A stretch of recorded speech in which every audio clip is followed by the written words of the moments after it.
You know that it's Wednesday, and that means new Andor. I got the scrambled eggs and Eggos. It's gonna be awesome.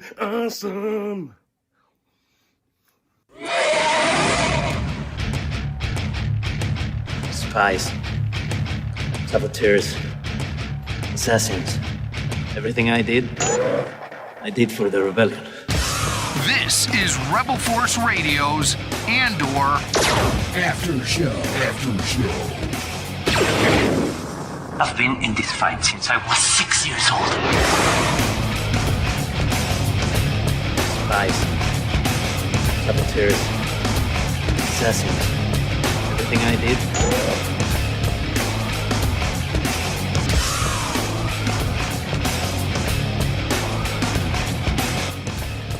Well, I tell you, if that music doesn't get you pumped up, I don't know what's going to. Welcome back to the Rebel Force Radio Andor After Show. Great to be with you. And, as I was watching this, I was thinking, here's the deal.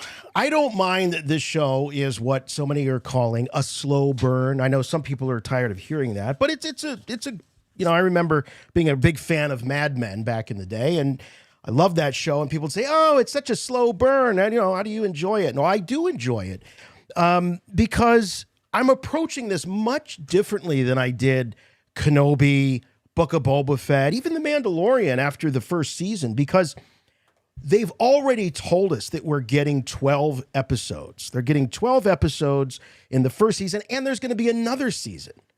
So I don't have that anxiety. The show can develop and it can take its time. It can breathe. We know that our time with Cassian Andor, be it in this show or Rogue One, is limited.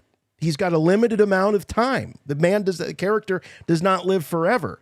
So I'm okay with that. And so I like the fact that it does take its time and we're getting to know these characters. I mean, what a great dossier of backgrounds and characters with the group that's there about to do this incredible heist. I mean, it was just it's a great, I think, character study, and it's refreshing. And I know it's not everybody's cup of tea, but I sure am enjoying the heck out of it. So if you're new to the program, welcome. My name is Jason, and it is my pleasure to be here with you on the Andor After Show. We got so many people finding this because we're on YouTube now. But don't forget, we're part of Rebel Force Radio. Obviously, that's the flagship show. These are the after shows that we're doing. So there's a whole archive of podcasts if you're new. So make sure that you're subscribed to the Rebel Force Radio podcast. You can find us where all great podcasts are found. We're no exception. And with me, as always, on this show and all shows, my good friend and yours from Chicago, Jimmy Mack. Hey, Jason. Hey, Star Wars Andor fans. Oh, you guys are just catching me wrapping up my breakfast cereal. I got cravings from watching Andor this week as he ate the sugary cereal that's so popular in the Star Wars universe. I think he was eating Captain Nita Crunch cereal. Usually he prefers Ferrix Flakes, Coruscant Crunch, or Frosted Oula-O's, but it was Captain Nita Crunch in this episode. Please tell me those are right off the dome. Those Star Wars cereals right off the top of the head. Well, I am a big fan of sugary breakfast cereal from a galaxy far, far away. Yeah. Did you notice they were like a blue and sort of white or blue and creamy color, and he just kind of held it there? I thought he was going to squish it at one point because his mom was really nagging him. And if that had been my mom nagging me and needling me, I'd have been like, you know what, Mom? I'm going to crunch that little puff, that little kibble. Of course, Star Wars breakfast cereal is something that's well known to fans. Here I have the limited edition Star Wars cereal that came out around the time of The Force Awakens. And who could forget when Star Wars was its own Kellogg's breakfast cereal? I don't even think this was a movie tie-in. Maybe episode 3 is when shake that box. Is the cereal still in those? Shake those boxes. You shake your box. You shake my box. This is a live stream, Jason. What are you asking me to do that for? But cheers. It's time for breakfast all the time here on Rebel Force Radio when we're talking Andor. Yeah. Well, here's the thing with this episode. I did go into it thinking that we were going to get the heist. I have to say, I thought, oh, this is it. This is the heist. But it took its time, and I think we can safely say that the next episode, episode 6, will be the heist. I don't know if we have do we have a episode title? I don't think we do on 6 yet. It seems like these episode titles, they come out the day of the release when it pops up on Disney Plus. This one had an interesting one. The Axe Forgets, and I'd never heard this expression before. No. But apparently there was a movie even called, What the Tree Remembers, The Axe Forgets. So this is I wouldn't say it's common and popular, but it has been stated before. And I thought it was interesting the way that it was brought up in this episode. We might as well let's do the tail of the tape because we want to talk about this. There's a lot to discuss. And we do this on each and every episode. We'll give you the tail of the tape. We are talking about Andor, of course, season 1. We're at episode 5, so almost halfway through this first season. The original air date was October 5th, 2022, directed by Susanna White and written by, not Tony Gilroy, Dan Gilroy, Tony's brother, I've just come to find out. I made that assumption that it was his brother, but I didn't know for sure. But we were talking off the air that there was a interview with Tony Gilroy on the Mark Maron podcast, Jim, and you listened to some of that. And Tony mentions bringing in some family members to work on some of his projects.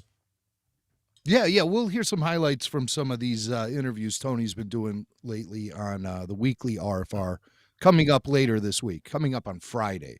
So we'll definitely be talking more Andor and listening to some of the things Tony Gilroy had to say. And just to put you, everyone, you Star Wars fans, in context, timeline-wise, just a reminder, this is 5 years before the Battle of Yavin. So the clock is ticking. And, Jim, Luthen's not in this episode very much. But where he is, towards the end, it's great because you do get this sense of something big is about to happen, and it's like, well, this is a robbery. This isn't exactly, the rebels' first successful. What does the crawler say? It won its first, battle against the Empire or what have you. or just scored their first victory. Yeah, scored their first victory. And we know what that is. That's the events of Rogue One. But this still has the sense of being pretty big, as they say. Luthen says that. What's the name of the woman there? I can't think of it. But she says she's trying to give him some comfort, and she says, "Well, it'll all be over tomorrow." And he says, "Or it'll just be starting." So I do get a sense that they are, foreshadowing that this is everything else was just build up, whatever you want to call it. I think with this heist, the rebellion officially begins. Yeah. Well, I mean, you could say it's already begun because in Deidre's office, she was rattling off all sort of heists and thievery going on against the Empire. She mentioned Fondor, Kessel, Jakku, the Star Path, steer hard or steer hand or steer clear. Proton warhead stolen from Base K. Oh. So I took notes, and that was right before she popped a couple of pills too. I hope it was just like a Star Wars equivalent of Advil. Or something, I think so. She had a stiff neck, those high collars. Yeah. But her the guy there, he says, it's too spread out to be organized, too random to be random, and I like what she says too. She says, he says, how are you so confident? Or how do you know? And she says, because they're doing exactly what I would do if I were them. So she's giving them a lot of credit. The Empire has a tendency to be very arrogant and very self-assured. And in that moment, I get a sense that she's not underestimating them. She's actually saying, hey, they're doing what I would be doing. So she's definitely, I think, a cut above, your typical imp thug. Could Deidre have some sort of connection to Mon Mothma? I'd like to make a lot of connections. People were predicting online that Deidre could be Cassian Andor's long-lost sister from Kenari, the one he was looking for when the series started off. Some people are speculating that's what's, but I start looking at her and thinking about her, and then thinking about Mon Mothma's role with the rebellion.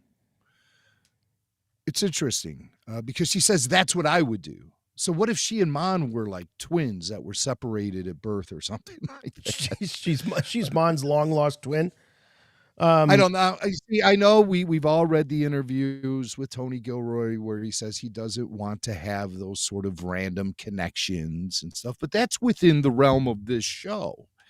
So perhaps, it could be something like that. A lot of people are speculating Deidre is connected to someone, be it Andor. I'm thinking Mon Mothma. Who knows?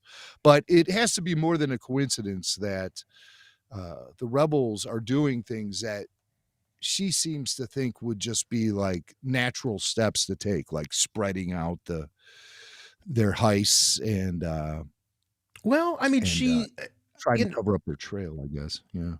What I take from it is that she's just really good at what she does. She has an instinct for this type of thing, almost like a criminal profiler, almost maybe like a Fox Mulder. Everybody thinks that she's crazy. She's a conspiracy theorist. She's a kook because the conventional wisdom is that, no, if there was a rebellion against this empire, it would be massive. It would be mobilized. It would be consolidated, and it would be a big show of force. And she's looking at it from a much, much different thing. The characters involved, I don't know what we would call them, Clem's gang, Gorn's gang. I guess they're more Gorn's gang than they are Clem's gang. I don't think they have a name. But just the crew. The crew. Yeah, the crew. Clem crew. The Clem's crew. I like it. So that altercation in the discussion between Skeen and Cassian, or Clem as he knows him, and he points to the tattoos. Yeah. And one he says is Crate Head. Crate Head. I think I saw Crate Head at the Agora last month. Great band. And then the other tattoo was the hand. And I did a little Googling, and I'm sure most people did. Like, is this, what is this? And this stuff doesn't have any real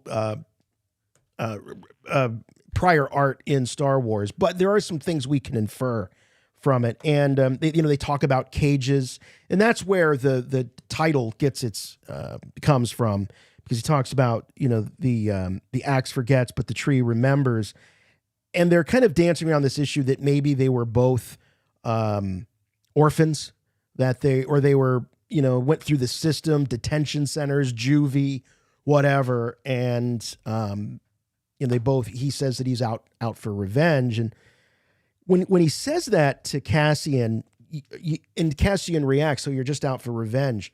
It's interesting. He kind of reacts like, that's such a small thing to be out for. It's almost like he has like a judgmental attitude about it. Oh, it's just a revenge thing for you. Meanwhile, he's just there for the cash. It's like what's the revenge? Well, I think the assumption is the revenge is that he was, he went through the system, the Imperial system, what they do with wayward youth. We think that that's what it was, but then later we find out that he's avenging his brother who killed himself because the Empire did away with his farm, or made his land so impossible to farm that he couldn't pay his bills or his debts and stuff like that. So they take it deeper. What of the line about the cages? What do you make of that? The cages, I feel like that's more like detention centers, juvie. I think that Andor and Skeen, like Andor, probably had similar experiences growing up, like maybe they Or- were rough, or or maybe it's a real world. It's inspired by real world events, whereas refugee children coming across the border from Mexico get put in cages. oh yeah, okay, all right. So All right. that's kind of how I was analyzing that. So by showing Andor the tattoos, and only Andor knows what they means they both went through the same system as refugee kids. Andor was at the SIPO Youth Center, SIPO Youth Center, SIPO. He was the champ at foosball there. That part probably doesn't get revealed until episode 7, but yeah, I was just thinking maybe that's where I mean, don't take that part seriously about the foosball. Sorry, I was a little slow. This is a real world take on Star Wars, but I don't think it's that real where we're going to see them playing foosball. But in the original Star Wars, in those outtakes, when Luke goes to Tashi Station, what kind of game is Fixer and Windy playing in there? I think they got the foosball going. Yeah, you know the scene. Bangs! Yeah, that's but yeah, so I thought that those tattoos represented refugee children. It was like a barcode. The one, yeah. Almost. They were displaced by the Empire, because we've heard many times in this show where they talk about flushing people out of their natural habitat and taking over to build landing strips and mines and things like that. So where do these people go? And the children, like the children on Canary, when they enter the system, they go to the SIPO Youth Center and they get put in cages, and then they get tattooed with what looks like a barcode. And then they finally get out of the system somehow, probably similar to here. They either age out, or they get adopted, or they get placed in the foster homes, or, somewhere. So, the cages, that's how I kind of looked at it. Well, you're definitely... Yeah, I like what you're throwing down. I think that you're probably right. Hey, by the way, if you're joining us live, we had a little bit of difficulty at the top. So, and you're following us on Facebook or Twitter or Instagram, please comment on the show post where the link to the show, because I think the link has changed. So if you're, I removed the original post. Okay, so all right, good. So when in doubt, you can always go to youtube.com/rebelforceradio/live. That'll always work whenever we're live. But if you can place a comment on the post on Twitter or Facebook or Instagram, just to let people know, hey, I clicked the link and I couldn't find you. They can find us here. So I appreciate that. So Skeen and Andor, it feels like they come to some sort of understanding, and you think that things are going to be cool, because that's the tension in this episode is Cassian / Clem trying to, in some ways, lay low. He doesn't want to give up Luthen. He obviously doesn't want to talk about his history, his family, or what he's actually running away from, which is killing those 2 security officers. So he can't really talk. So he's limited to what he can throw down with these people in order to get them to trust him. So he's at a super disadvantage. And that Sky Kyber necklace that he wears that Luthen gave him, we kind of got some foreshadowing in the last episode, but in this episode, Skeen sees it, grabs it. It's worth $30,000, and I love the line: "Who brings a treasure to a robbery?" Right, very suspicious. Very suspicious. The Kyber crystal thing. What is the motivation for Luthen to give that to Andor? Is it to barter with? Well, is it too simple? Is it too simple to think that it's a down payment? It's a show of good faith that he's good for the money. I mean, I feel like that's what I'm taking from it. But Andor feels like the fact that he always wants to wear it, like he was taking it out of his boot and putting it on. Like he just got this thing, and you get a sense that I don't know. I don't know if he thinks that there's good luck to it, or that I don't know why he wants to wear it. I guess that's the point. Why he needs it close to him. I know it's valuable. So maybe it's as simple as that. But also perhaps it means something that there is that connection that Kyber has to the Jedi and of old and spirituality, and you like to think that Cassian would probably be a pretty non-spiritual kind of guy. Doesn't have time for that. Has always been let down. Doesn't believe in all that mumbo jumbo. But the fact that he wants that and he wants to carry it around his neck, I think it says something about his character. Sorry, Jason, I lost No, you there. no, that's okay. No, I think it says something. Then so let's go down some of these character, I call them dossiers, these profiles that are thrown. Nemec, he's really growing on me. I like this guy. He reminds me of, I don't know, he's got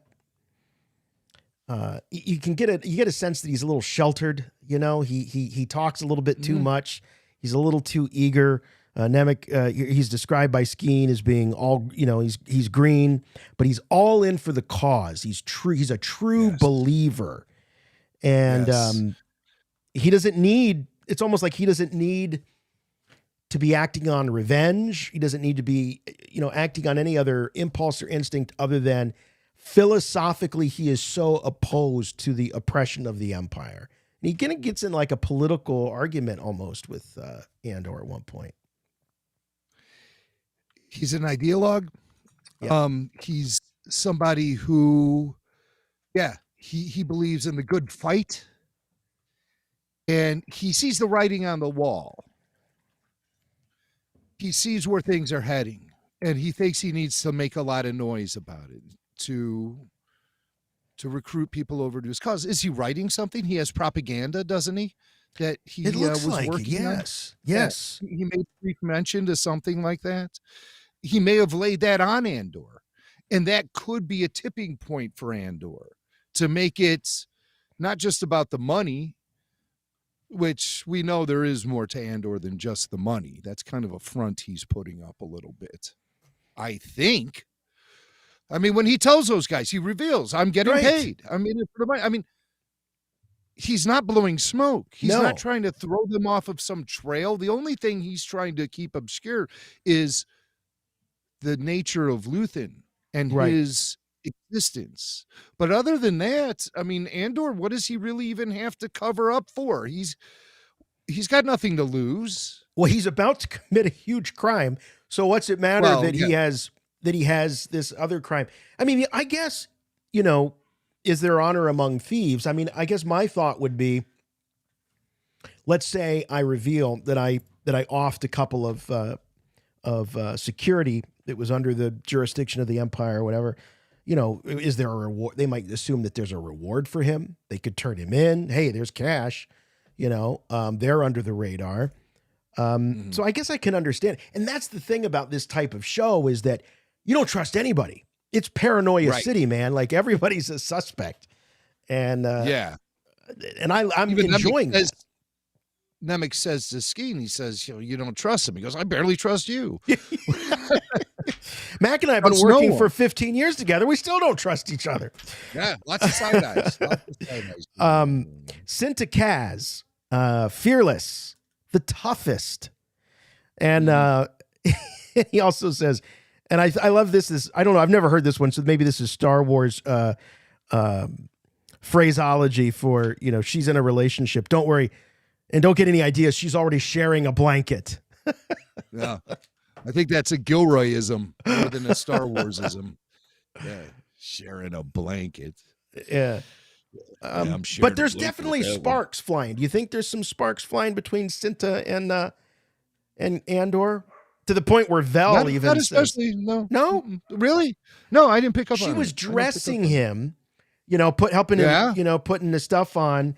And she says, "How's the arm?" And he's Okay. like, "Oh, it's great. You're a healer." And she gets this kind of smile, that's like, right. "I am." And then Vel is, throws the cold water on both of them, and she's like, "You can dress yourself." But they don't need that kind of distraction. That's what I don't need. This we're here to do a job. You're not here to find romance. But I don't know who her who's she sharing a blanket with. Skeen, Gorn. Who's the other dude? This is good and fine. The other guy is Nemec. Well, not Gorn. Nemec. No, the other. Skeen. Yeah. I knew there would be a quiz. Yeah. His name is Terramin. Terramin. That's who I'm thinking of. Terramin. Yes. Terramin. Yeah. Well, any one of those guys, maybe all of them. Who knows? Well, I shouldn't assume. Maybe it's Val. I don't know. This is like a Fleetwood Mac situation where everyone is hooking up with. Oh my God! What's her name? Who knows? Fleetwood Mac. No wonder she doesn't. They don't. That's the last thing that Vel needs is another dude in there, sniffing around for Synta Kaz. You know what I thought was one of the most interesting conversations in the whole episode, and I love. Here's the thing that I love about this is it does slow down, and I know for some people, when you slow things down, you see the details. And I know some people, there are certain details they don't want to see. Some people might not want to see cereal in Star Wars. It's too real worldy. I don't want to see cereal. But if you slow these people's lives down enough, you're going to see some of these details. You have to. When I loved when Nemec was talking to Andor about Imperial tech and how, it's made people lazy. It's made people, rely on stuff that's not as good.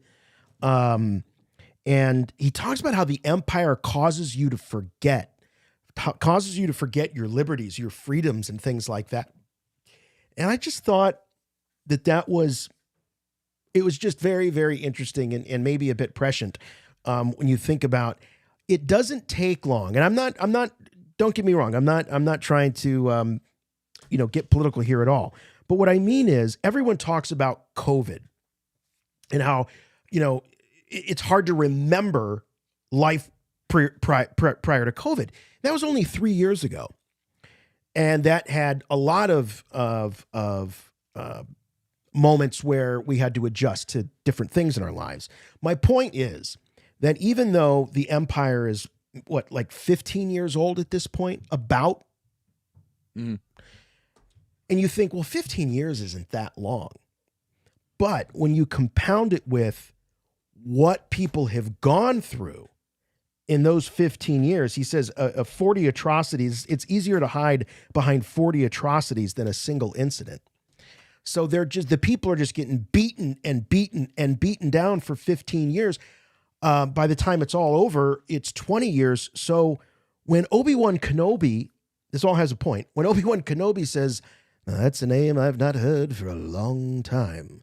The Jedi are old but extinct." It sounds like it was 100 years ago. It's not that long ago, but it feels like 100 years ago. And I thought that's just something that just popped in my head when I was watching this episode, and it all started to make sense. The Star Wars timeline. And the impact on that then carries on for decades afterwards because, Rey is out there on Jakku and she thinks Luke Skywalker was a myth, I mean, history should be celebrating this cat. He blew up the Death Star. He defeated Darth Vader and the Emperor, or at least that's what I would be telling people. Right. If I was Luke, what happened to Darth Vader and the Emperor? Oh, I defeated them both. Step aside for Luke Skywalker, biatches. But no, Luke probably is just like, oh, well, they beat the crap out of me and the Emperor was electrocuting me. And for some reason, Darth Vader turned back into Anakin Skywalker. I didn't see it coming, but it happened and he threw the guy down the shaft, but he got electrocuted too. So I tried to bring him back, but he died there on the floor of the Death Star. And, what am I going to do? I just left him there. Felt kind of bad about that, but no. He did. He took his armor. I took the armor, but I left the body there. Connor says, wow, Jimmy nailed it right there. I don't know what you nailed, Jim, but he I don't either. Connor says you nailed it, and Don says, bang. So I'm assuming that whatever it was, I thought I made this really profound point about the Star Wars timeline, and Matt comes in and just rips the rug out from under me. No, I guess. I love these conversations. It was kind of a nonsensical rap. I was just laying down there for my own entertainment, but I'm glad everyone else heard it and enjoyed it. Hey, if you send us a note. Show at rebelforceradio.com. What did Jimmy say that was so genius? Please. Well, yes, yeah, please send it. I'll share it with my therapist because I need to know myself. Oh man. Okay. So I love that the whole idea of the Imperial tech and using that as a springboard to the conversation. By the way, this is a call-in show. Also, love that you're chatting. We'll get to some of your comments here throughout. But the number to call, if you would give us a ring, is 708-866-1737. 708-866-1737. Give us a call and tell us what you're thinking about, not just this episode, but the whole series so far. We're having a lot of fun. I know, again, it's not everybody's cup of tea, but I'm assuming since you're listening and watching this show right now that you do have an appreciation for it to some degree. So give us a call. We got Tyler Page, our call screener. Tyler is here, and he's about ready to take your calls. Looks like we already have one in the queue. Hey, Tyler. He's working. I shouldn't bother him. Yeah, he's talking to somebody. I'm sorry. Hey, we'll check in with you later, Tyler, as we do. Thanks, buddy. Adios. So yeah, 708-866-1737. While we're talking about motivation, Jim, we learned Lieutenant Gorn and what his motivation is. And there's a scene between him and Corporal Kimsey. And Kimsey is talking about, he's talking in very almost like racist, prejudicial terms about the natives of the planet. Yeah. I forget what the Denali or the I don't know, something like that. Anahi? Yeah. And he's like, can you imagine, if we weren't here, they'd be here by the thousands. Aldani? Aldani. Yeah, I think that. Aldani? But he's like, oh, can you imagine what it'd be like, having them all here? And, he's like, yeah, I can imagine. And so I think we can assume that the woman that he fell in love with and lost to the Empire may be a native to that planet, perhaps. Mm-hmm.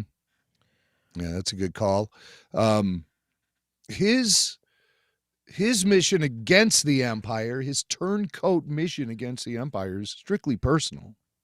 Oh, yeah. He got passed over for a promotion. And he's bitter about it. Who? So who are you talking about? Gorn. No, what? You didn't catch that. I didn't catch that at all. I thought that he was upset about his woman. He lost a woman. He lost the woman, yes, but his association with the woman caused him to miss out on a big promotion. Oh, I did miss that part. Okay, I missed that part. Then the woman dumped him or something. Oh, I thought she died. I thought they killed her. Oh, that's amazing. He lost the promotion. He lost the woman. Okay. He lost the promotion and the woman. All right. Well, yeah, that doesn't necessarily mean that the Empire did anything to her. True. She could have dumped him. Yeah. Unless I'm missing something. You guys in the chat help us out. But that's how I picked up on what his story was just he was bitter he got passed over for a promotion. And that was strictly because he was associating with a local woman. And so he's just bitter and this is all a personal thing too. Okay. Some people thought she died. But I mean, the wording in that scene was he lost the promotion. He lost the woman, I think. Wow. Okay. Yeah, I don't doubt it. I don't doubt it. On that one. Yeah. By the way, I don't think there's been this much buildup about the appearance of a Star Wars character since Jabba the Hutt. Uncle Harlow. It's only been one episode. I got to see Uncle Harlow. Who is this guy? What's his deal? Yeah. Speculation on who he could be? I bet he's mobbed up. He's like that family member who's mobbed up because she was going to call in the family favor. Yeah. Yeah, he might not even be an uncle. He might not even be like a legitimate uncle. Maybe that's just what they call him. Just like, people call Don Corleone Godfather. Oh, yeah, right. Yeah, but she's going to, and that's something she always says, that she's going to do it, because he's like, here we go again. You're saying you're going to call Uncle Harlow. But she must have been saying this for years, if not decades, without making a call, because Cyril is like, well, is he even going to remember who you are? Right. Yes. Right. So that's why I think he might not be a legitimate family member. All right. To the Karns. David is saying what I was thinking. Uncle Harlow is Luthen. Now, we don't know, obviously. But that's what I was thinking. And that Harlow could be the art dealer version of Luthen. Or no, I'm sorry. That is, I keep getting that confused. The art dealer guy is Luthen. They call him Luthen, right? Okay. So maybe his real name is Harlow. I don't know, but he's leading a double life. But I think, because when Mon Mothma comes in the last episode, she's like Luthen, and he's like, and he's doing his affected little.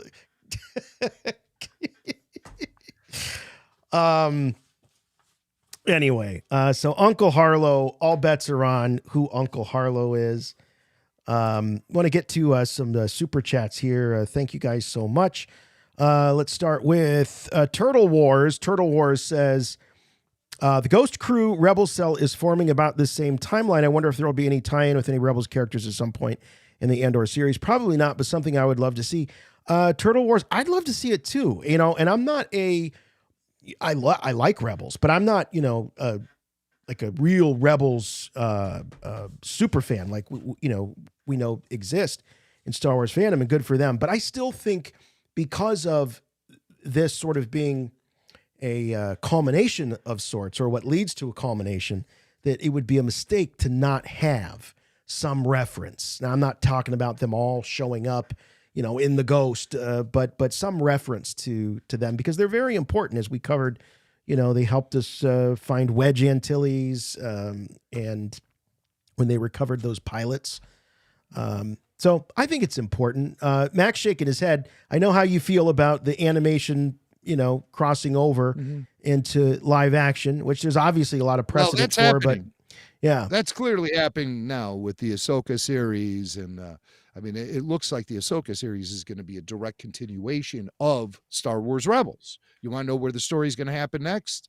It's going to happen in Ahsoka. But the thing that's missing from this production, at least directly, is Dave Filoni.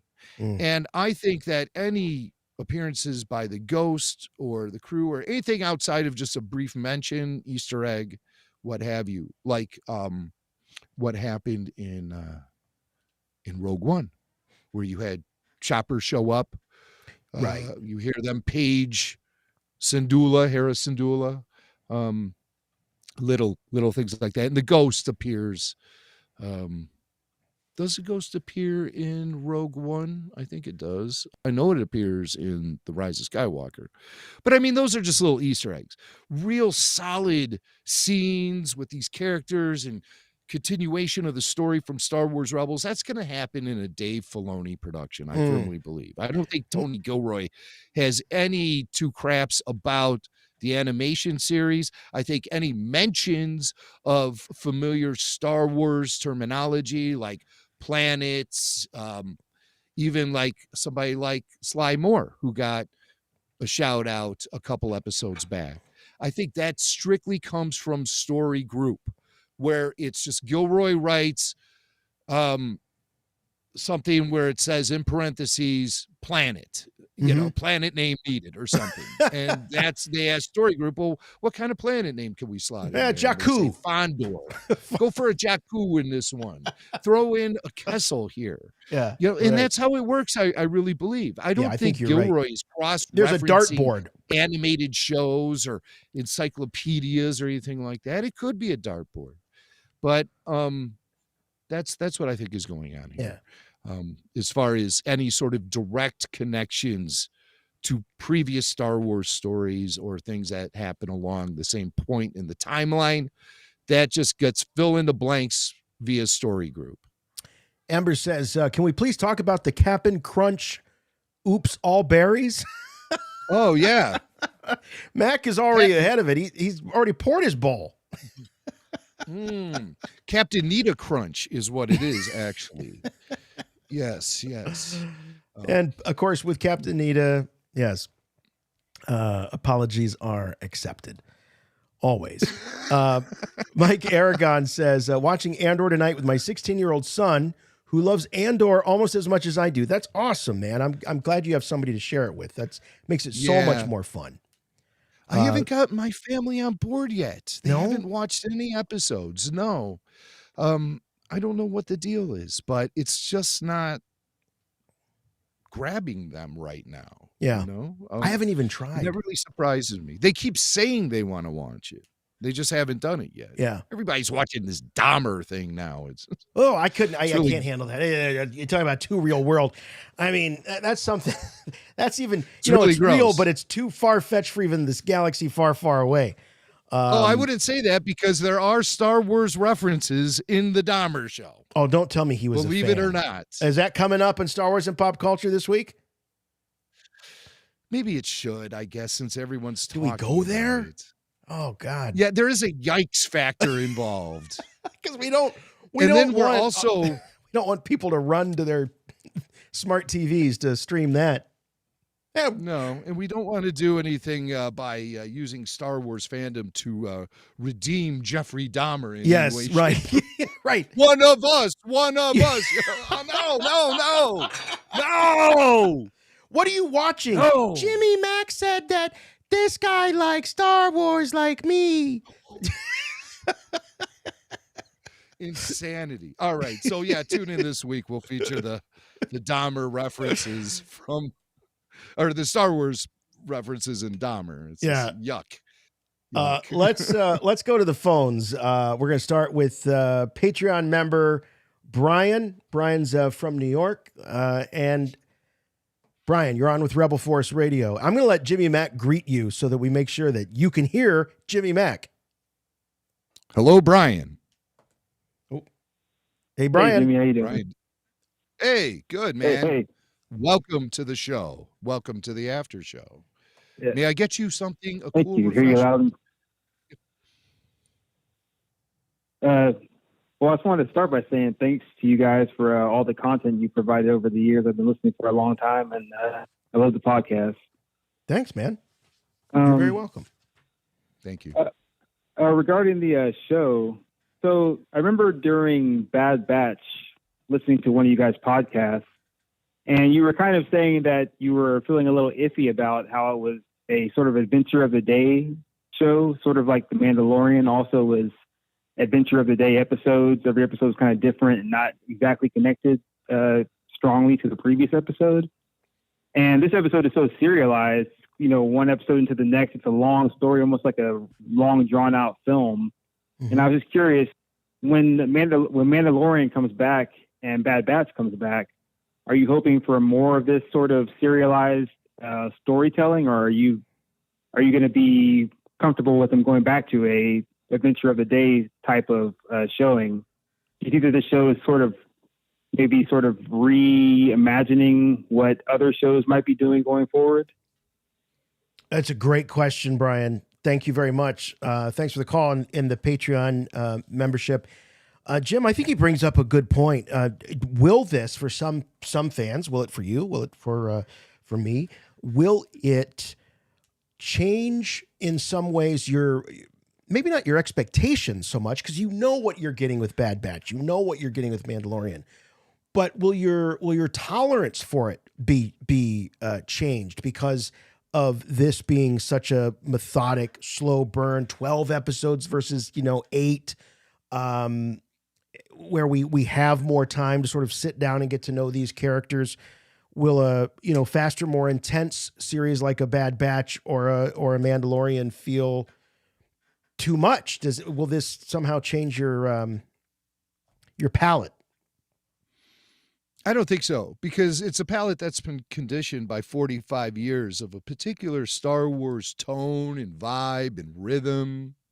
And I know a lot of fans have been clamoring for a darker, more adult take on Star Wars, and that's what we're getting here with Andor. But I don't think this show is going to be reinventing the approach that's going to be taken in general in Star Wars.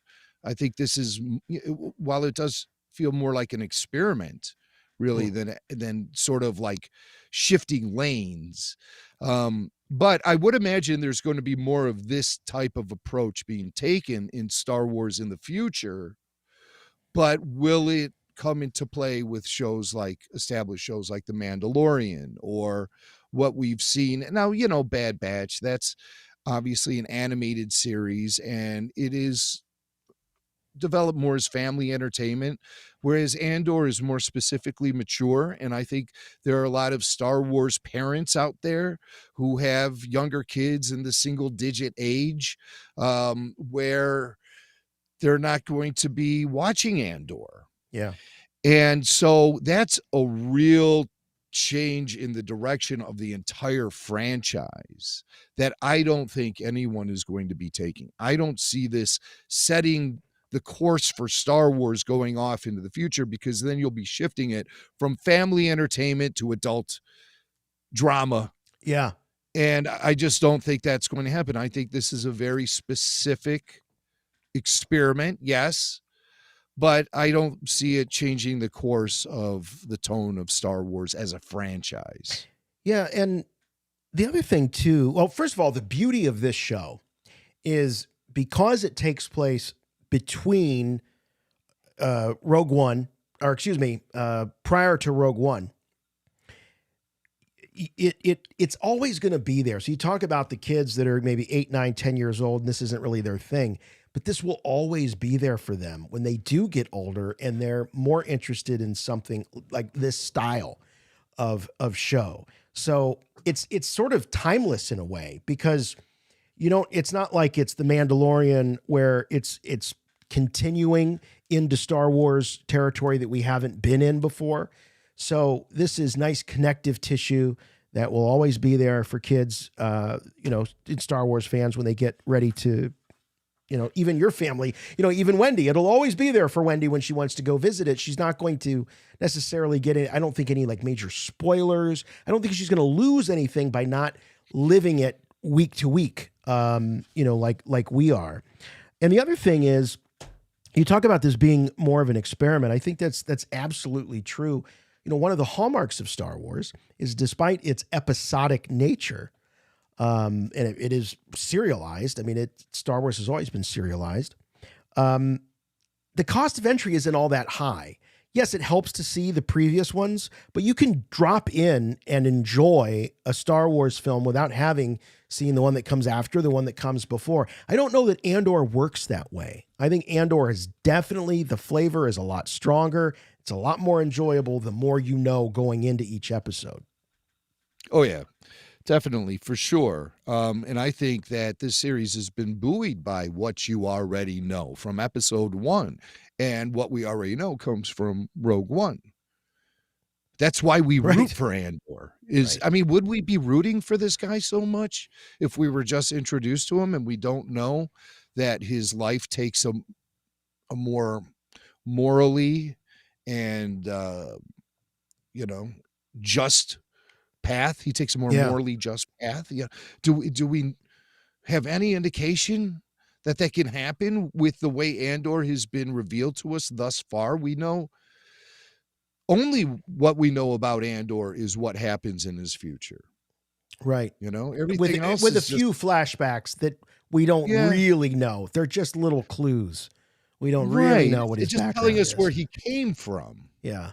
Yeah. But it doesn't tell us who he is. It just tells us where he came from. Right. You know? So that's kind of interesting, the way that we are consuming this show. Where people are just like, well, this is a standalone thing. This is different from the rest of Star Wars. You can come into this not knowing anything about Star Wars. But I think it's essential, because otherwise we don't really have any other reason to root for Andor. He's kind of a jerk. He's kind of a, yeah. Yeah, no, he's an anti-hero. What's wrong with me saying that he becomes morally just? What's wrong with me saying that? David Sapp in the chat. He says that's a joke. He said that's a joke. Why is that a joke? Did you see a different Rogue One than what I saw? I mean, the guy sacrificed his life for the greater good, for the fight against evil. That sounds morally just to me, But we don't get any sort of indication about that direction in this show at all. I mean, he's barely even worthy of being a terrorist at this point. If you look at it from the perspective of the Empire. Yeah. Much less somebody who's going to sacrifice his life to make sure the Death Star plans get in the right hands. Yeah, it's hard because I think that, clearly Diego Luna he's an extremely charismatic actor. He has a magnetism. Obviously, he wouldn't be a leading man in television and in movies if he wasn't. So, sometimes it's hard to say, well, is there any reason we would root for him? I don't know, because he's like the star of the show. I think there's, we're conditioned in some ways as consumers of entertainment. But I don't know that I necessarily find him. I'll admit that in the first episode, when I thought that he wasn't quite as maybe nice to his adopted mom, we find out kind of an adopted mom that he might be. He's not, B2 emo, whatever. He wasn't real nice. So yeah, I kind of was with you on that. He's growing on me. Yes, we know where he ends up. But I got to tell you, this might be controversial to say, but I wasn't like all that. I didn't love the guy all that much in Rogue One. I like him a lot more now, to tell you the truth. No, it was a big surprise when they announced that. Yeah, he was getting his own show. I was like, of all the characters in Star Wars that you have access to, you're giving Cassian Andor his own show, and I still kind of feel that way. I think the fan base on a whole sort of feels that way, because from my perspective, and I'm talking about the hardcore Star Wars fan base, the sort of fan we cater to largely, I don't see any buzz for Andor compared to Kenobi, Book of Boba Fett, and Mandalorian too. I don't see people talking about. No, I simply for the fact there's not much to talk about, because look at this entire episode. This episode is just build up. There's nothing happens. Nothing happens in this episode. Well, that is true. Character development is kind of on the down low in this episode. This is a filler episode to the extreme. See, I don't think it's filler. I think that, there's character stuff in there, but again, as I said, that seems even minimal. Here's where I define filler. For me, what a filler episode is, and I'll use, Mandalorian, as an example. If you think about there's a thread throughout the first two seasons of Mando and I'm blanking on his name, not Grief Karga, Moff Gideon, and the build up and the showdown for that. What I expect is every episode for them to give me a little nugget, a little something that reflects back to the larger plot of Gideon wanting the baby for whatever reasons and all of that. When they do these episodes where none of the mythology is even acknowledged, that to me is when I go, oh my God, it's filler. It's filler. And I remember saying, like, give me a post-credit scene that ties back to the mythology, something that makes this worth my time. Whereas this, it's hard to say for me, my definition of filler, that it's filler because it's all directly related to the through line of the show. I think that it is. Yeah, but when it's meandering and it's not propelling the story in any direction, then, I mean, basically, this episode just reinforces everything we already knew about all the characters. There were no big reveals in there. There was nothing. That's true. And there was no change in the plan. There was, I mean, nothing in the trajectory of the story budged. The needle did not move between this episode and the previous one. The previous one had a lot of good stuff in it. This one is just build up to the finale. And like you, I came into this episode believing we would see the heist begin. Yeah. We would see the initiation of the actual mission and then see the real meat of it in the final episode, along with the big eye in the sky light show or whatever goes on there at that crazy planet. The eye of Aldani. All of a sudden, all those Imperial officers are becoming tourists. Yeah, I noticed that. The morale would be improved a lot if you'd just let us off for the night so we could go see the Eye of Aldani. Yeah, well, this is perfect, though, because, he's given his men what they're requesting, and the night that's off. Great because, the night off, so we could clear the place and they can carry out their heist with the least amount of resistance. He's going to get them all liquored up, too. He's going to be like, all right, not only are we going to take the night off, but let's bring in the bar cart. Everybody, let's take a load off, have some drinks. On the recent RFR Q&A, Joe Dallas pointed out to me how much drinking goes on in this show. And I'm like, I didn't really notice much drinking. He says, are you kidding? They're drinking in every episode. And then I really locked in on that. Yep, sure enough, they're drinking in this one too. Drinking cap. They're passing around the flask and just having a good old time. But it's this, back to what I was saying about this just being nothing but build up and the story didn't move forward at all. It really didn't. It didn't evolve whatsoever. We got little glimpses into character, especially Mon Mothma's home life. Oh, what a disaster. Well, surprisingly, come on. It seems so normal. Like if you have a teenage son or daughter, those conversations at the table are typical. Now it's troublesome that her husband is kind of working against her in the fact that he's almost encouraging the daughter to to air their grievances with her. But I mean, how many families do careers get in the way of family chemistry? It happens a lot, and I don't think Mon Mothma notices this is happening. Her family is clearly feeling a little neglect from Mom, who is a devoted career woman. Yep. But they don't realize that she's going to be developing a career as a criminal in the eyes of the legitimate government, the empire. Yeah, I think she's going to lose everything. She's going to lose everything. Yeah. She's going to lose her family. She's going to lose everything for the rebellion. Right. So, I mean, it's just another sacrifice being made. She obviously doesn't see it that way. And she just looks at her family as being hurtful, and they don't support her.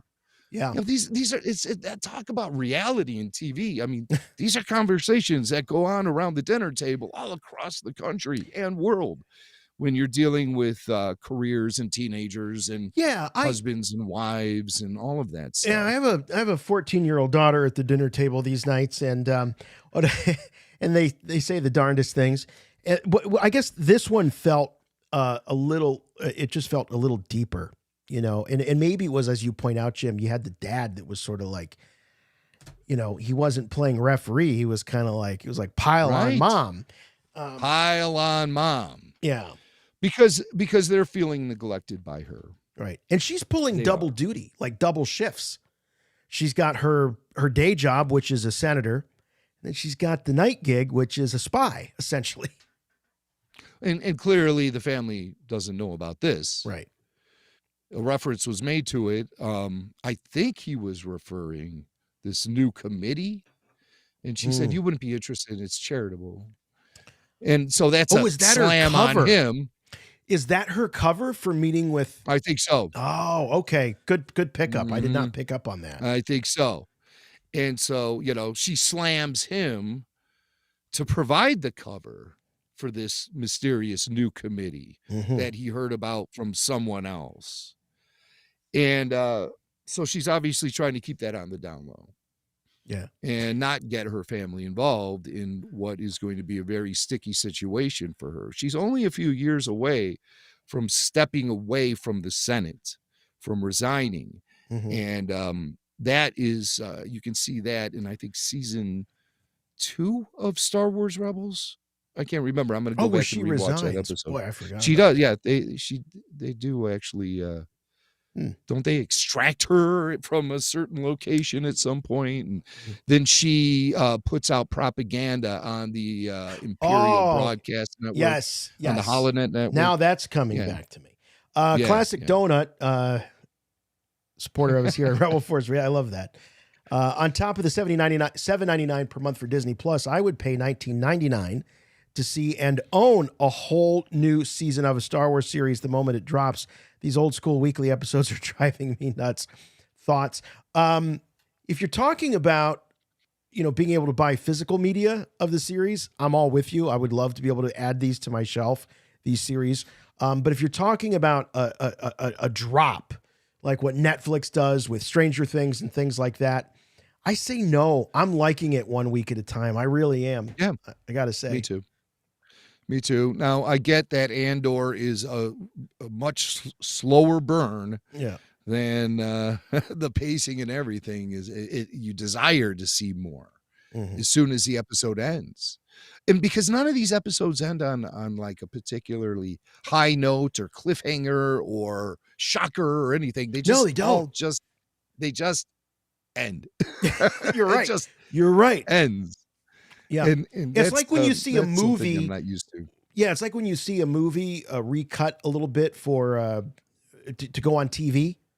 You know how kids these days, they don't know that, but we used to watch it. And, there'd be commercials and stuff like that. And it would be, sometimes the cut would be so abrupt.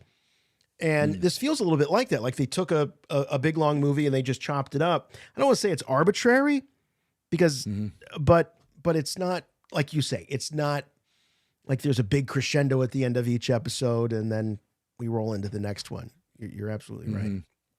That's what and that's the problem with approaching this series as it's a 12-part series, but it's been broken down into 4 3-part trilogies within the series. That's the approach they took to it.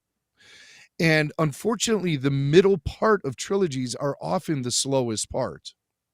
So I just think that they might be painting themselves into a corner by taking that approach, because who wants to see, every 3 episodes, there's just, well, here comes the slow one, I'll get conditioned that way. Yeah. It's like when you look at the Star Trek movies and you say that the odd numbered ones are terrible and the even numbered ones are good. So it's like, okay, well, we know that, what would the next one be? So we've got 4, 5, and 6. So episode 8 of Andor is going to stink, and episode 11 is going to stink.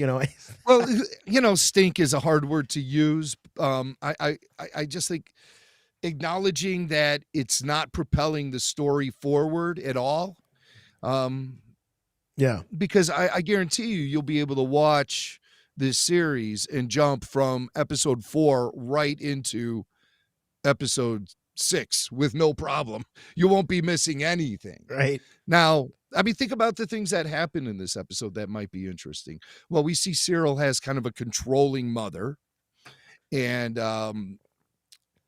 so that's been established, and she's trying to set him up with the next step in his career. Oh, she's a nightmare.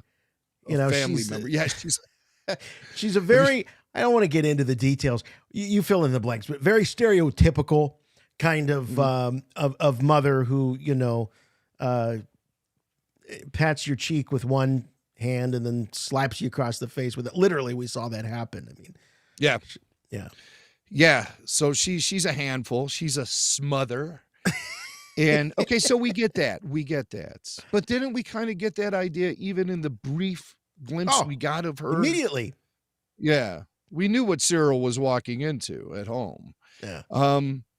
We see anxiety between the members of the heist crew, of Vel's crew. Most notably with Skeen and Andor, where they don't trust each other. And he is suspicious of Andor for carrying around this Kyber crystal thing. Yeah. All right. But I mean, we already knew Andor was trying to keep that hidden from everyone. We already knew he was carrying it. And he ends up with it in his possession almost immediately after it's taken away from him. So, I mean, there's really, there's nothing really there. The only action in this episode was when the TIE fighter buzzed them, which I love seeing. That was cool. That was cool. But I mean, hardly an action sequence. And the only action sequence we've had thus far came at the second half of episode 3.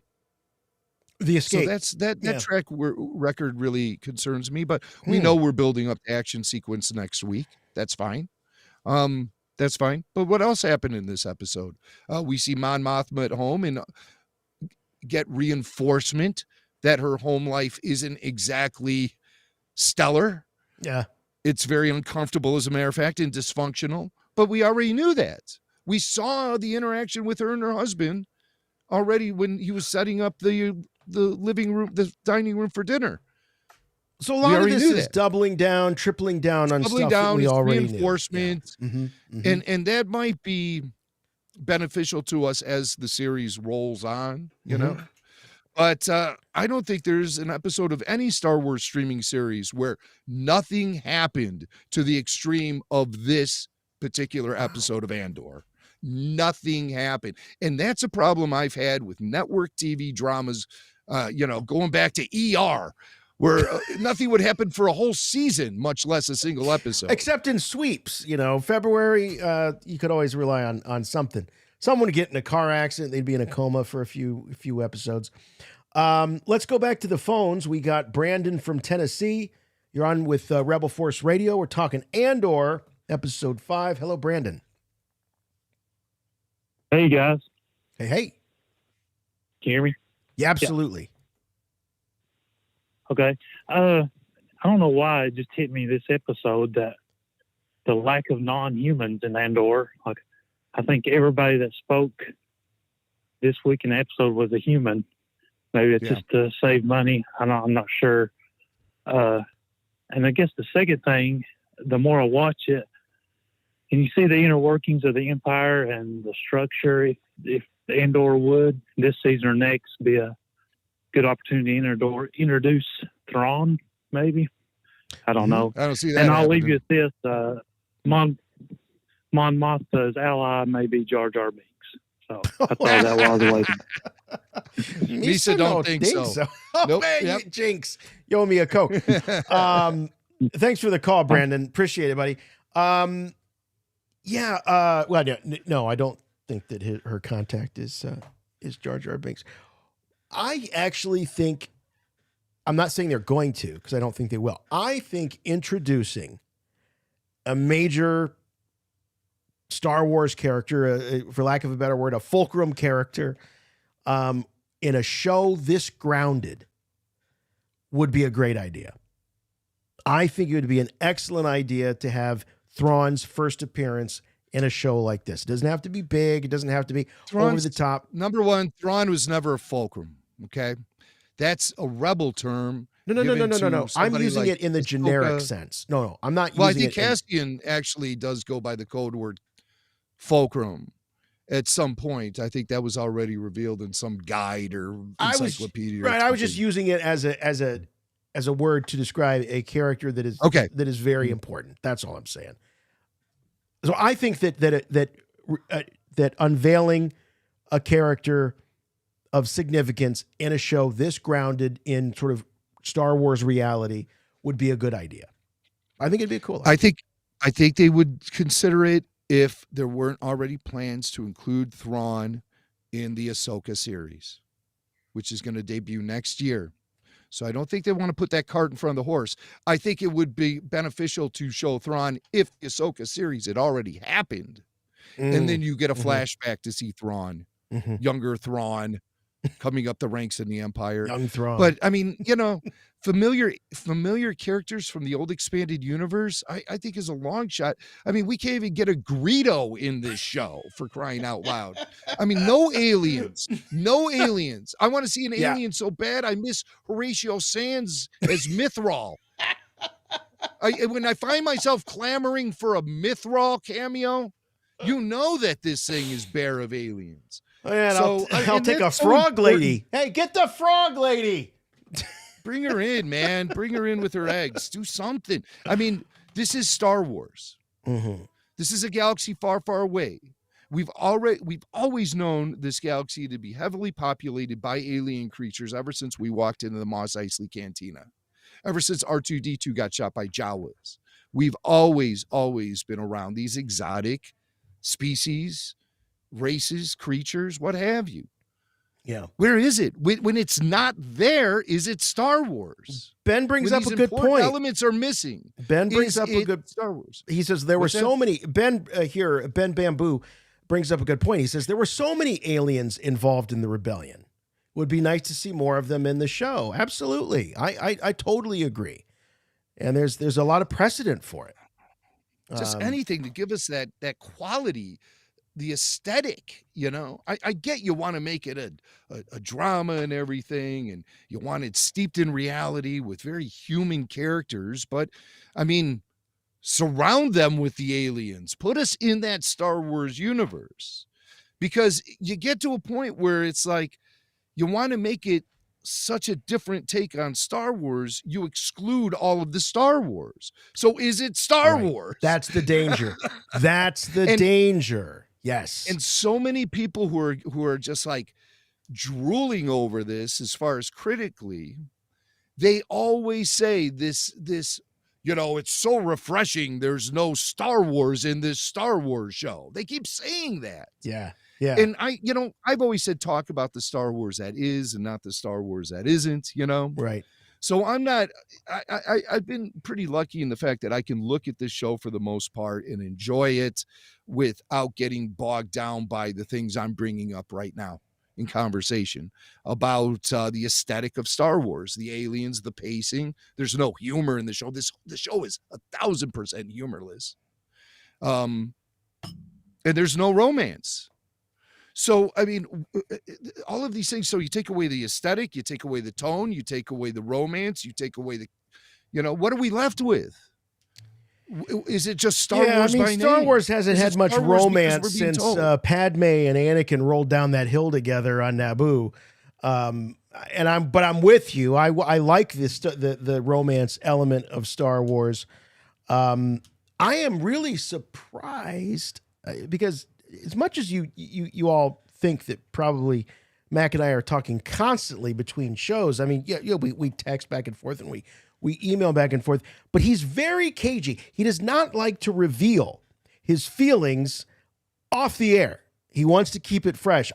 This is new for me. I was not aware that you were having such an adverse reaction to this show, and it seems like this episode 5, is kind of a tipping point for you. I feel like you were willing to give it the time. Now we're at episode 5. We're about halfway through the first season, and you're like, we need the Star Wars back in Star Wars.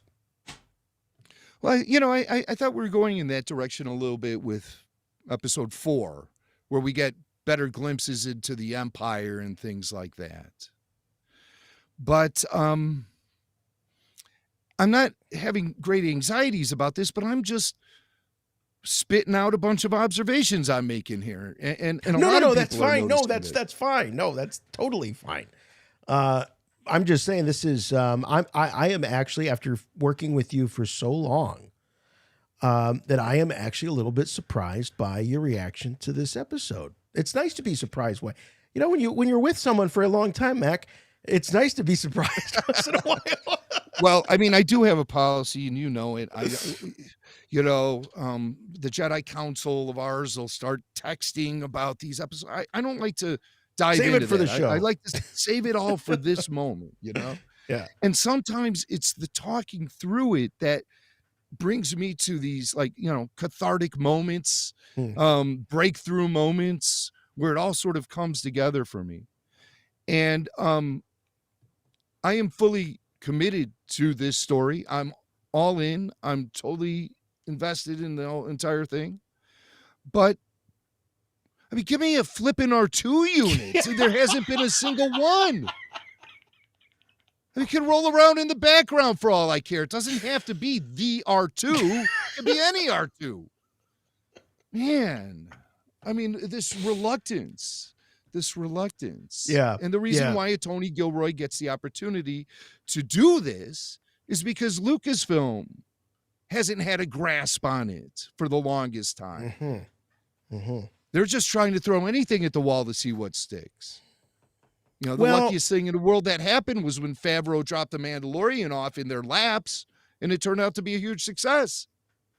I mean, they might have put Star Wars on ice if that didn't happen. Well, we certainly owe a lot to Jon Favreau, and it's a good thing that he and Filoni were working separately on those 2 Mandalorian ideas, you know. Yeah, right. Oh, what a coincidence.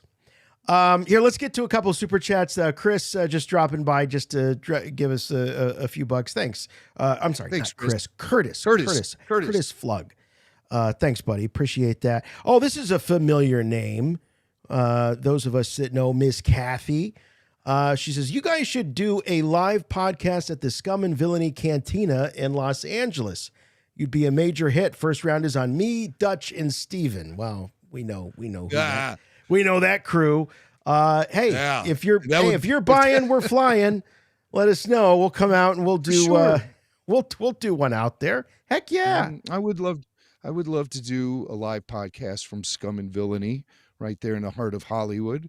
There's also another location out on the East Coast that I can't even talk about it right now. What? It's so cool. It would be a very cool venue for us. But we're a ways away from that. Okay. I haven't even told you about that one. You told me about this. See how I'm telling you. He doesn't tell me. I'm networking. But I'll tell you what, if we were with that crew, the Dutch, Kathy, Steven crew, they buy the Steven first Stanton, round. By the way, great voice actor. And that'll be the first of about 10 rounds if I know what happens when we get together. So yikes. David says, were those Temple of Doom stones on Luthen's shelf? Love the live reaction shows. Man, that every time Luthen's in his gallery, there's Easter eggs galore. I didn't catch that. Did you see that, Jim? Were those? It's likely they were. The stones from the end of the Temple of Doom. Yeah. I'm looking on his shelf right now. I have the Disney Plus pulled up. Well, he's queued up the episode. All right. I'm really not seeing. I mean, it's so hard to make anything out. I think he's talking on that top shelf there in the middle. There's something there that sort of looks like those stones that light up, and I forget what they were called, but it could be the stones of Kali. Kali. There could be 2 holograms. Holograms. No, those aren't Kalimar, stones. That's what it was. All right, what I was looking at aren't stones. They're bottles and jars now because I'm looking from a different angle. But I see a square thing and a triangle thing. Those could be holocrons. Oh wait, they're the stones. Oh hell yeah, the stones. I see the stones. You know what? I'm going to screen cap that. Yeah, I can't. Oh, you Disney can't Plus screen has, cap it? No, I think I can on a different browser, but I don't have it. But there are 3 stones. Okay. You guys do this at home. Freeze frame it. What's the counter at? It's when Luthen says, well, that's a daring prediction. It looks to be about 3825, and he's standing in front of his shelves, and you see some jars on the shelf right behind him, top shelf. Then next to that are what appears to be 2 very large holocrons, and then you see the Temple of Doom stones there. Those are the stones. Yeah, the 3 stones. I'm looking right. Yeah, I'm sorry I can't provide you guys with the screen grab, but like it's all right. I mean, Disney Plus. It's enough that you've confirmed it. He has something in his shop there that really bugs me, though. Uh-oh. It's the light up magnifying glass on an arm like this mic arm, but there's a big light up round magnifying glass on it, and it's such an earthy thing. Those things have been around for decades. It's the big that is a little like, what's the Star Wars version of that? Like, what's the macro binocular version of the magnifying glass on the arm? Right. They should be using it. Or maybe it's just a lamp. Maybe it's not actually a magnifying glass, but just the way that it's angled on the table, it sort of tells me that that's what it is. And, all right, back to the phones. We got Mariana from Florida joining us. Hello, Mariana. Thanks for your patience. You're on with Rebel Force Radio. Hello. Hey, Jimmy. Hey, Jason. Chut. What's going on? Chut. We're talking Andor, episode 5. Mac, not happy. God, listen, I'm not saying that I'm upset. I'm just being a little critical. He's keeping it of real. The fact that they're leaving Star Wars aesthetic and tone in the dust for this series. What are the implications it's going to have on the future of the franchise? These are, is this a course correction for Star Wars? Is everything after this going to be dark, gritty, adult, and mature? Gosh, I hope not. I've been conditioned for 45 years as a Star Wars fan. Actually, Jimmy and Jason, I've actually been having. I wanted to touch up on what you were saying about like the points of like this type of Star Wars that we're seeing now with Andor being it like very slow paced, very gritty, very political, and other past shows like Mando, Obi-Wan, and Book of Boba Fett being like swashbuckling adventures with lightsabers and battles and blasters. And so I wanted to ask you about like how Star Warsian can a show and a movie be to match up with the lore that George Lucas created? Because I was talking with some friends regarding like how in this episode we got to see like the motivations of each character of like Cyril and Dedra and now Kara Snemik about where they stand and why they joined the rebellion in the Empire. And a past conversation I had was like, someone mentioned it to me, they feel like that it's changing the fundamental view of like good versus evil of what George originally conceived for the original trilogy. So do you guys in a way feel that it's gone that way, or do you feel like it's added more like nuance to understanding the uprising of the rebellion and also what goes on behind the scenes in the Empire? Wow. We could do a whole episode on that question. It's a great question. No, it's a great question. I'm going to do my best to, on my part, answer it. Thanks, Mariana. You always bring the good questions. I think that the nuance and, versus the broad strokes, I always like to talk about George painting in broad strokes. And that's, I feel so intrinsic to fairy tales, because you can read. One of the reasons I believe why fairy tales and mythology works and has such a long shelf life is because it's specific without being too specific, and you can see yourself in the stories. You can infer a lot, and that's what makes Star Wars, I think, really, really powerful. The more you zoom in and the more you slow it down, as I was saying earlier, the more the details start to emerge and the more it gets pulled down into sort of a real world sort of vantage point. I do worry a little bit. I think that part of the success and the charm and the longevity of Star Wars is the timeless nature of it.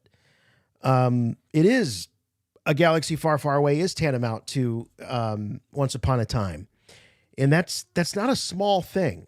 And when you start to slow it down and zoom in to the point where it feels, I don't know, maybe mundane, a little bit too much, is it Star Wars?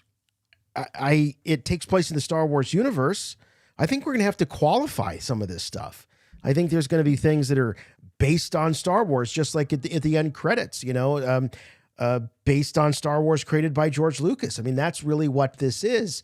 Does it belong, if we use like a metaphor, does it belong on the shelf with A New Hope, Empire Strikes Back, Return of the Jedi, The Phantom Menace? Probably not. It's small. It is small. It's and small. It's small. Yeah. Yeah. You know, the creatives are so happy and patting themselves on the back for featuring just the regular people of the galaxy. But is that what we're signing up for here in Star Wars, is the regular Joes? I think we want to see, you know, the top dogs and the real, you know, special sort of people who remove us from reality and really place us in that galaxy far, far away and give us that element of fantasy. When it becomes so real and gritty, we lose the fantasy aspect. Jim, when you think about the history of Star Wars and you lived through it to the point where you were, you know, aware of what was going on, Star Wars: A New Hope was an antidote to the grittiness and the reality of entertainment, the easy riders. It was literally the antidote. Yeah. And now it's the antidote to, what is it? Is it the antidote to the itself. superhero films or to itself? Yeah, To the itself. irony of that when you think about People it. are celebrating the fact that it's very non-Star Wars. Yeah. And so that just makes me think the people who are celebrating that never understood or were Star Wars fans to begin with. Here's Luthen's shop. I'm just doing it this way. You see the stones up there? Okay, look. Yeah, okay, good. See the stones up on the shelf there? There they are. Stones. There they are right there. Wow, that's cool. And what I Good think are eye. holocrons there next to it. See the square one and the pyramid. Those are big ass holocrons, man. The ones that we get at Disney, they're like the size, you know, fit in your palm of your hand. I didn't realize have that the the holocrons one. were so big. Did I ever show you this and tell you the Look how story little about that holocron is. Did I ever tell you about this? No. Um, Jimmy Mac's holding up we a were- holocron. It looks like from Disney. I don't know where this is from, and I'll tell you why. It lights up even. Oh, look at that. We were at Star Wars Celebration in Orlando, 2017, and we were sitting in the main theater waiting for something to happen. And Leland Chi was there in the audience, and he saw us, and he came over, and he sat behind us, and he was like leaning forward talking to us. I don't know if you recall all this. I do. But he was talking to us, and then whatever the presentation was started, and about midway through it, Leland hit us on the shoulders and said, "Take it easy, guys. I got to go off to do this thing." I was like, "Hey, take it easy, Leland." So as this panel or whatever we were watching ended, somebody comes up to me and says, "Hey, your friend, he left this behind," and they give me this holocron. They go, "He left this behind," and so I carried this thing around with me for a week, and I did bump into Leland. I bumped into Leland one more time, but I didn't have it with me. And so it came home with me. And everyone knows Leland Chi's role at Lucasfilm is keeper of the holocron. Well, he doesn't do quite a good job keeping the holocron. If I got one, I got it right here. This is You have Leland. a holocron's holocron. Yeah. It's so meta. Yeah. And I've been wanting to bring this up to him for a while. And we saw him a few months ago in Anaheim. Of course, I didn't have the holocron, and it was kind of an awkward sort of, "Hey, how's it going?" Yeah, we took a quick picture. It was during breakfast. Yeah, I think he was there with his daughter. We didn't want to rain on that. And I sort of forgot I had this thing. But now that we're talking about it, it made me think of it. I've kept it here in my studio ever since. There it is, the holocron's holocron. Yeah. That's right. I got to have Leland sign this or something. You have to. You have to. But he's got to do a better job keeping the holocron because I got it. All right. Finally, from Johnny says, do you think the series would have benefited from all episodes being dumped at once? Maybe would have helped with the pacing. Okay. Now, Well, Mac, it could have. Yeah. It would have. Right. I know. And if you watched it afterwards, you'll experience that, I'm sure. But for the sake of an after show, I'm really happy that they're doing it once a week because we wouldn't be able to do these shows in. We would probably just do one about the massive dump and just treat it as if it's a movie. Right.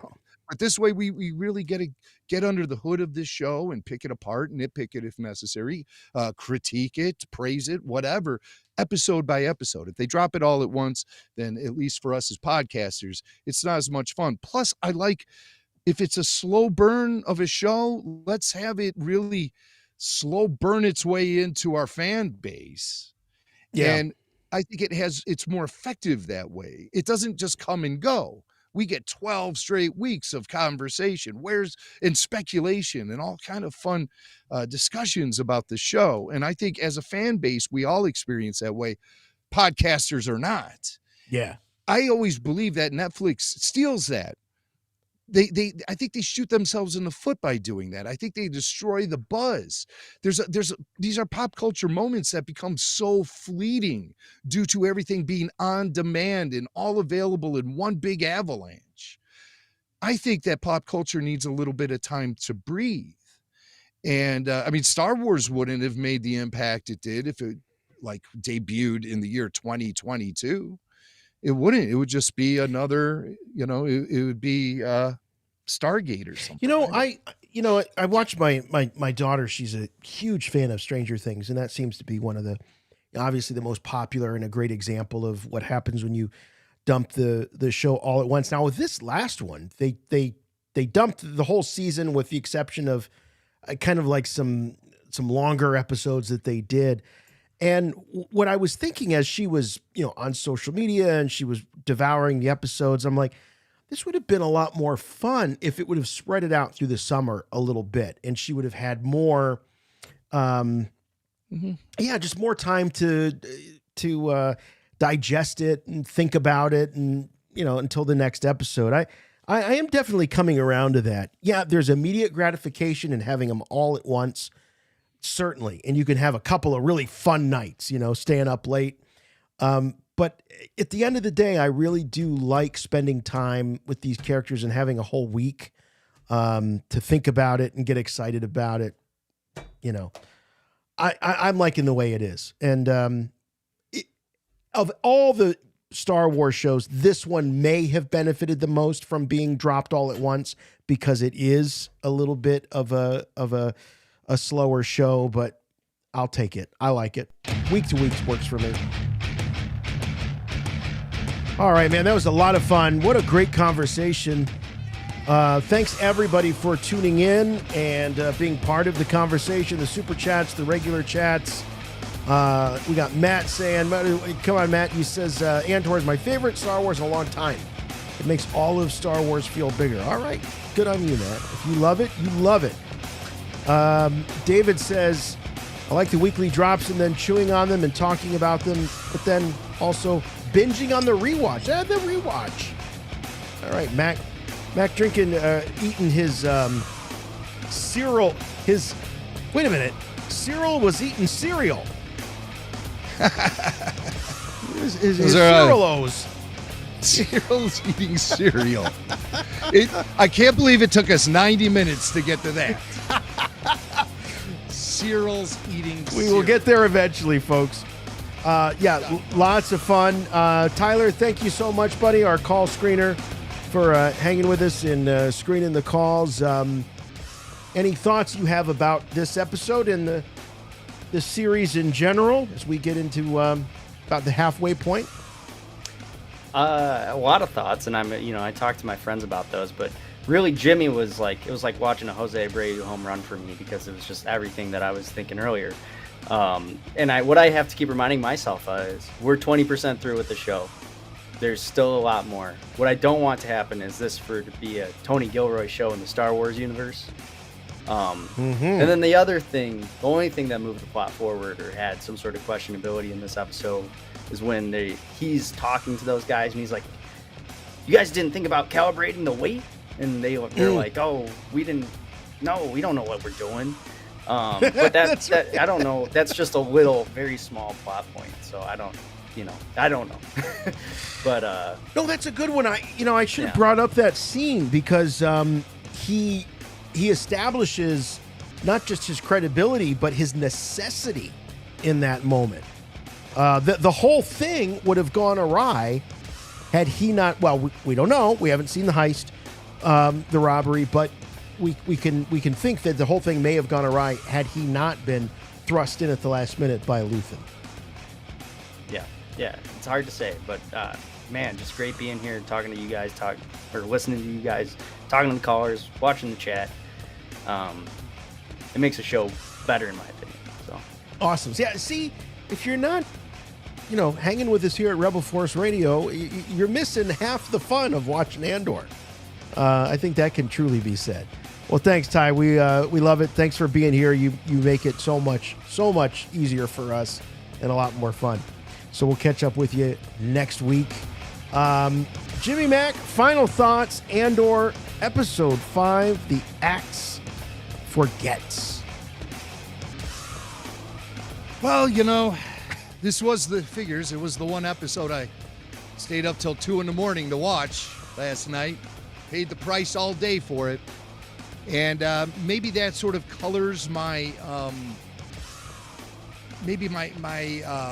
lack of tolerance with the disconnect that this show has from the rest of Star Wars. Maybe it colored my lack of tolerance I have for the slow burn nature of this series. But at the end of the day, I really don't feel like that episode propelled the story further at all. It only reinforced certain elements about the characters and their interactions. Overall, I thought the coolest thing in the whole episode was seeing that TIE fighter buzz them while they were learning how to march. I have no problem with the slow burn nature of the show. I just don't want it to get tedious. I don't want it to just become this ponderous, thing that doesn't give us a payoff until several episodes down the line. I think they need to pick it up on that just a little bit. Obviously nothing I say is going to have an effect on the way that this season or this series plays out, but just as somebody who is steeped in the history of Star Wars, the tone and the pacing of the shows, I feel like this show really could use an R2 unit or a Greedo in it somewhere. Just to bring it further connected to the Star Wars universe on a whole, because otherwise there's really nothing there that even makes it feel like Star Wars. 2 times during this episode, I had to even say to myself, are we watching Star Wars? And sometimes, Jim, Andor is the only thing that reminds you of Star Wars. Yeah, and I just felt like I was watching a Diego Luna movie that had nothing to do with Star Wars.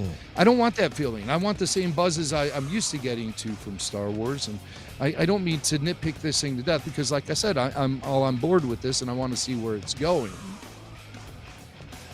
But I want my Star Wars too, I really do. Oh, I say, you don't have to agree with me. I'm just like spitballing a bunch of observations and trying to articulate my feelings. Now, if you'll excuse me, I have a bowl of Yarl Poof Puffs that I'd like to continue eating. Thank you very much. It was also on the list. Delicious. Who was it in this episode? Poor Gullet, not in this episode. Thought I'd forget that. I'm not forgetting that. All right. Thanks, everybody, for joining us. Appreciate it very much. We'll see you next week as we look at episode 6 of Andor Season 1. We're here on Wednesday nights, 8 p.m. Eastern Time, as Andor unfolds before our very eyes and ears. Don't forget to subscribe to the Rebel Force Radio podcast feed on your podcatcher of choice. We're on all of them. You can check us out. And as I say, we'll see you next time. For Rebel Force Radio, I'm Jason. I'm Jimmy Mack. And remember, the Force will be with you, always.